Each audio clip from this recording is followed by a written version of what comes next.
Hello, we are Hayun, Kanami, and Arisa from Hanoi International School.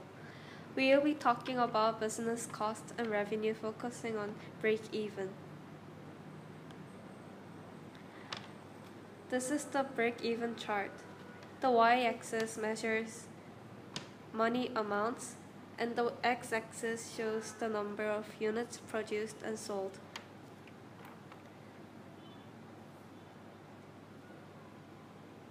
This is the break-even point, and the red part shows the area of loss, and the green part shows the area of profit.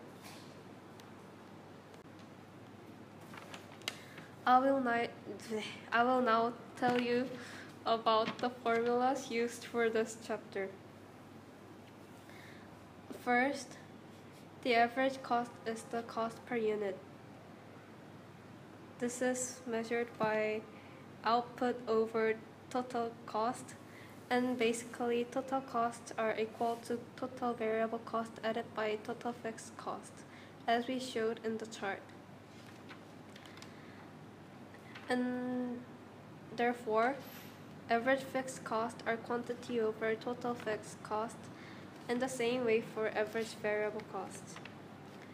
Revenue is price times quantity, and contribution per unit is resulted by subtracting average variable cost from the sales revenue. Last one to do is to calculate break-even cost. To get this, you should divide total fixed by the contribution per unit. So for example, there is a factory that makes cookies. The factory has some part-time workers and managers. Variable costs are $10 per hour for wage and $5 per packet for material. And the fixed costs are at $5,000 per month, and utility for $100 per month, and insurance of $100 per month. The factory started to sell their products on January at a lower price, which is known as penetration pricing, to spread out their name. And the price was $39.9, and they finally sold it at 160 boxes. As the time passed, they put the price at a higher rate, since they got a persistent demand of their output. The price became $49.9 per box on July, and they sold 240 boxes of cookies. And the total variable costs are $15, and total fixed costs are $5,200. And the break-even quantity of January are 247, which means that they have to sell 248 or more products, otherwise they will lose their money. As you can see, the factory only sold 160, so they lost the money. However, on July, the break-even quantity is almost 160, and they sold 240, so they made profit.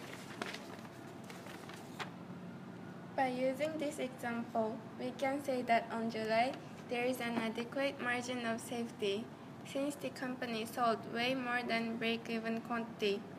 So basically, margin of safety is the difference between quantity sold and break-even quantity. So in this case, the margin of safety is 80 boxes. Yeah. I'm going to talk about the limitations of the break-even chart. Firstly, graph assumes that every product that comes from the factory is sold for 100%, but in reality, there is stock. The factory cannot sell every product it makes. Secondly, break-even chart only focuses on break-even quantity, but there is always some other stuff that affects the factory which managers have to control. Thirdly, fixed cost doesn't always change.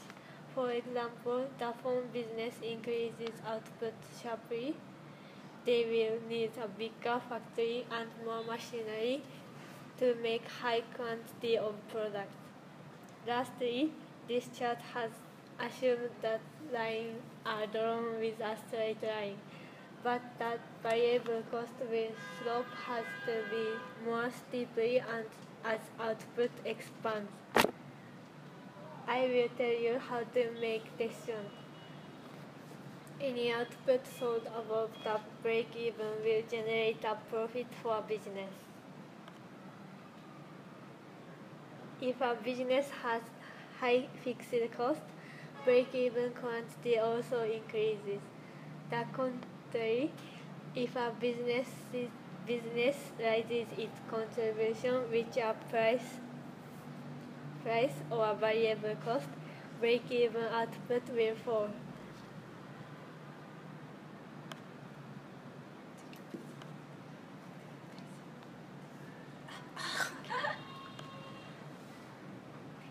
Thank you for listening and watching. Hope this video helped you to understand. Enjoy your business class. We were Hayun, Kanami, and Arisa. Thank you. Thank you.